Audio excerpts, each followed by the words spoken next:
राधे राधे मित्रों, कल्पना कीजिए एक ऐसा युद्ध जिसमें पृथ्वी के सबसे महान योद्धा शामिल हों।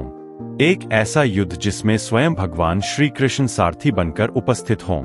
एक ऐसा युद्ध जिसमें करोड़ों योद्धाओं का विनाश हो जाए। और एक ऐसा युद्ध जिसके पीछे छिपा हो एक ऐसा रहस्य जिसे जानकर आज भी विद्वान आश्चर्यचकित रह जाते हैं। महाभारत का युद्ध केवल कौरवों और पांडवों के बीच सत्ता की लड़ाई नहीं था, यह धर्म और अधर्म का संघर्ष था। लेकिन इस युद्ध से जुड़ा एक प्रश्न आज भी लोगों के मन में उठता है। यदि श्री कृष्ण स्वयं भगवान थे तो उन्होंने युद्ध को रोका क्यों नहीं? क्या लाखों लोगों का विनाश टाला नहीं जा सकता था? क्या महाभारत का युद्ध पहले से तय था? और क्या इसके पीछे कोई ऐसा रहस्य छिपा था जो सामान्य लोगों की समझ से परे है? आज की इस वीडियो में हम महाभारत युद्ध के सबसे बड़े रहस्य को समझेंगे। वीडियो को अंत तक जरूर देखिए क्योंकि अंतिम रहस्य आपको सोचने पर मजबूर कर देगा।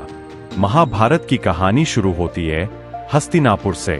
एक ओर थे 5 पांडव, युधिष्ठिर, भीम, अर्जुन, नकुल और सहदेव। दूसरी ओर थे 100 कौरव, जिनका नेतृत्व दुर्योधन कर रहा था। पांडव धर्म के मार्ग पर चलने वाले थे, जबकि दुर्योधन अहंकार और लालच से भरा हुआ था। समय बीतता गया, दुर्योधन की ईर्ष्या बढ़ती गई। उसने पांडवों को खत्म करने के लिए अनेक षड्यंत्र रचे। लाक्षागृह बनाया गया, जुए का खेल खेला गया, द्रौपदी का अपमान किया गया, वनवास दिया गया। लेकिन इसके बावजूद पांडवों ने धैर्य नहीं छोड़ा। जब वनवास समाप्त हुआ तो उन्होंने अपना अधिकार मांगा। श्री कृष्ण स्वयं शांति दूत बनकर हस्तिनापुर गए। उन्होंने कहा, पांडवों को उनका राज्य लौटा दो। लेकिन दुर्योधन नहीं माना। फिर श्री कृष्ण ने कहा, यदि पूरा राज्य नहीं देना चाहते तो केवल 5 गांव दे दो। लेकिन दुर्योधन ने अहंकार में कहा, मैं सुई की नोक जितनी भूमि भी नहीं दूंगा। यहीं से युद्ध निश्चित हो गया। लेकिन यही वह स्थान है जहां पहला रहस्य छिपा है। पहला रहस्य, क्या युद्ध पहले से तय था? अनेक विद्वानों का मानना है कि महाभारत का युद्ध केवल राजनीतिक घटना नहीं था, यह ईश्वरीय योजना का हिस्सा था। पुराणों में वर्णन मिलता है कि पृथ्वी देवी अत्याचारों से परेशान होकर भगवान विष्णु के पास गई थीं। पृथ्वी पर अधर्मी और अत्याचारी राजाओं की संख्या बढ़ चुकी थी। उनके कारण धर्म कमजोर हो रहा था।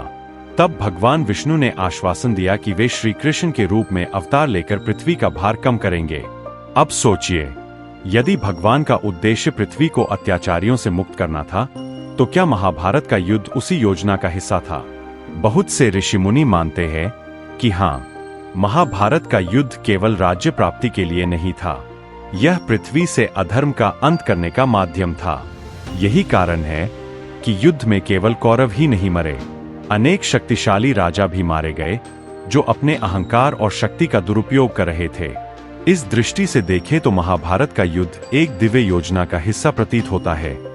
लेकिन यह तो केवल शुरुआत है। सबसे बड़ा रहस्य अभी बाकी है। दूसरा रहस्य, श्री कृष्ण ने शस्त्र क्यों नहीं उठाया? जब युद्ध की तैयारी हुई तो दुर्योधन और अर्जुन दोनों श्री कृष्ण के पास पहुंचे। श्री कृष्ण ने कहा, एक ओर मेरी नारायणी सेना है और दूसरी ओर मैं स्वयं हूं, लेकिन मैं शस्त्र नहीं उठाऊंगा। दुर्योधन ने सेना चुन ली, अर्जुन ने श्री कृष्ण को चुना। अब प्रश्न उठता है, यदि श्री कृष्ण भगवान थे तो उन्होंने स्वयं युद्ध क्यों नहीं लड़ा? क्यों नहीं एक ही दिन में युद्ध समाप्त कर दिया? इसका उत्तर अत्यंत गहरा है। श्री कृष्ण मानव को कर्म का महत्व सिखाना चाहते थे।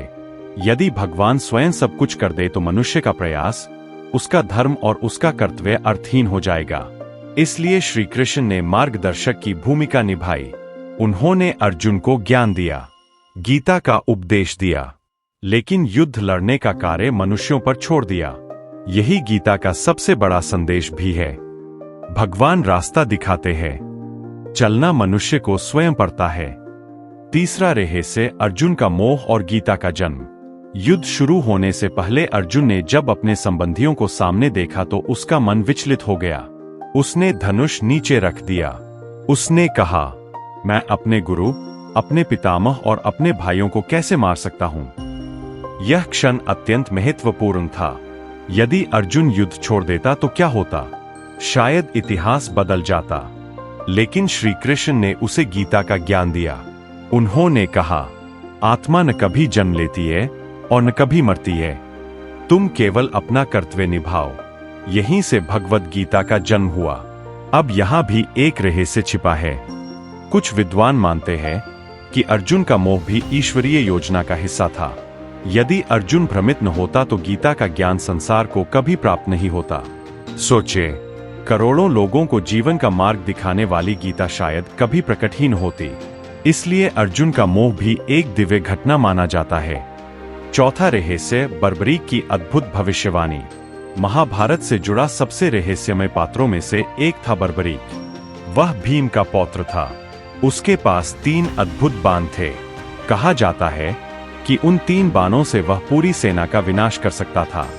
जब वह युद्ध में जाने लगा तो श्री कृष्ण ने उसका परीक्षण किया। श्री कृष्ण जानते थे कि यदि बर्बरीक युद्ध में शामिल हुआ तो परिणाम बदल सकता है।